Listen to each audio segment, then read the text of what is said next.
নমস্কার বন্ধুরা, সোমা কিচেনে আপনাদের স্বাগত।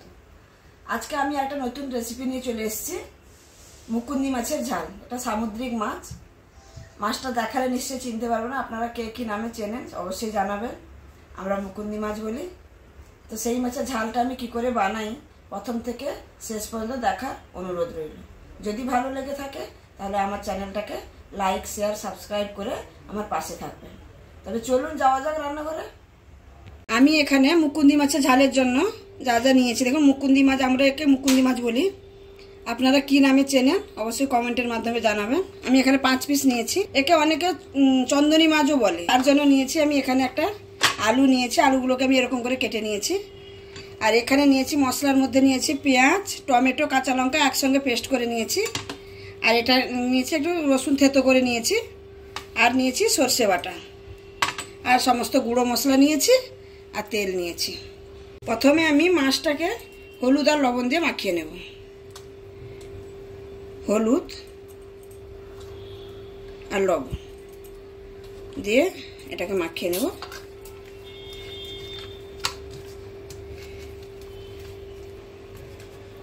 এখানে আমার মাখানোটা হয়ে গেছে। এবার আমি মাছটা ভেজে নেব। এখানে আমি মাছটা ভাজার জন্য কড়াই বসিয়ে দিয়েছি। কড়াইয়ের মধ্যে তেলটা দিয়ে তেলটাকে গরম করে নিয়েছি। এবার আমি এক একটা করে মাছ দিয়ে মাছটা ভেজে নেব।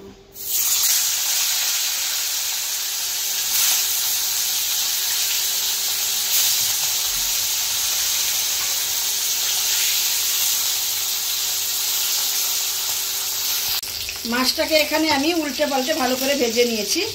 সামুদ্রিক মাছ যেহেতু বেশি ভাজার দরকার নেই, আমি এরকম করে ভেজে নিয়েছি। তুলে নেব।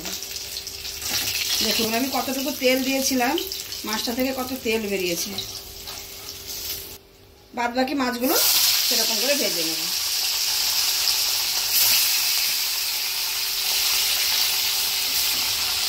এখানে আমার সবগুলো মাছ ভাজা হয়ে গেল, আমি তুলে নিচ্ছি।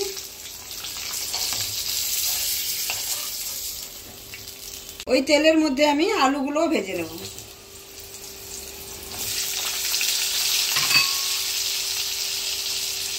একটু লবণ দিয়ে আমি এটা ভেজে নেব।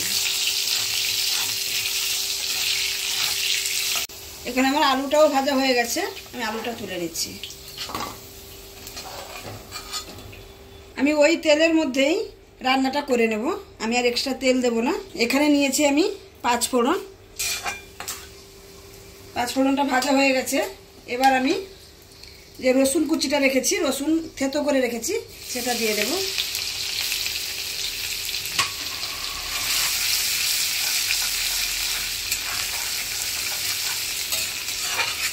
রসুনটাকে বেশি লাল করে ভাজার দরকার নেই, ভাজা হয়ে গেছে। এখানে আমি যেটা পেঁয়াজ, টমেটো, কাঁচা লঙ্কাটা বেটে রেখেছি সেটা দিয়ে দেব।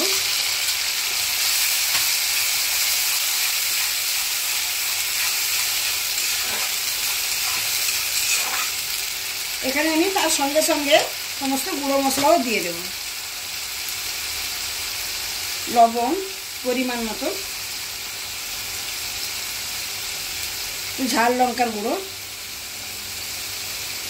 একটু কাশ্মীরি লঙ্কার গুঁড়ো কালারের জন্য, আর একটু হলুদ দিয়ে আমি মশলাটা ভালো করে কষিয়ে নেব। মশলাটাকে এখানে আমি ভালোভাবে কষিয়ে নিয়েছি। তারপরে আমি যেটা দেবো, যে সর্ষে বাটাটা রেখেছি, সর্ষে বাটা 2 চামচের মতো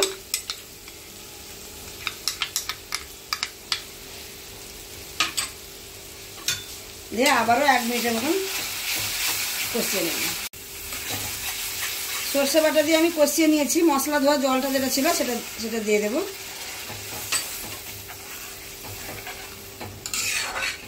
দিয়ে আমি গ্রেভিটাকে ভালো করে ফুটতে দেব। এখানে দেখুন আমার মশলা দেওয়া জলটা দিয়ে আমি ভালো করে নাড়াচাড়া করে কষিয়ে নিয়েছি। এখানে আমি মাছগুলো আর আলু সব দিয়ে দেব, দিয়ে মশলার সঙ্গে ভালো করে মিক্স করে নেব।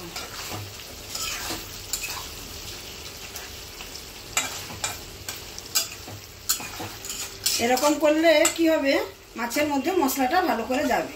আমি এখানে মাছটাকে মশলার মধ্যে দিয়ে ঢাকা দিয়ে দিয়েছিলাম 2 মিনিটের মতন। আমি ঢাকাটা আবার খুলবো। দেখুন মাছটাকে মশলার সঙ্গে আমি আগে ভালো করে কষিয়ে নিয়েছি। এবার আমি জল দেব, পরিমাণ মতো জল দেব।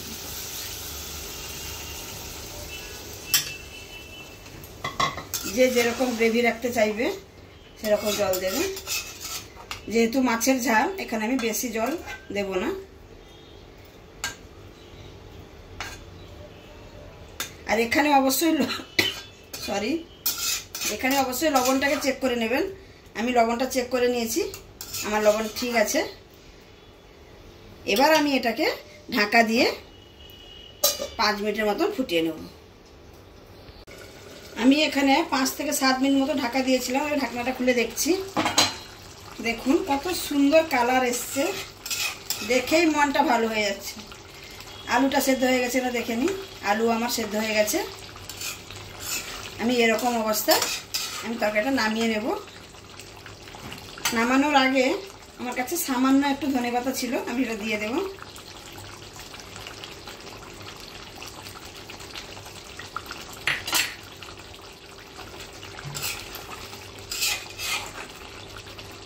দিয়ে আর রান্নাটা হয়ে গেছে। আমি এখানে গ্যাসটা বন্ধ করে দিচ্ছি।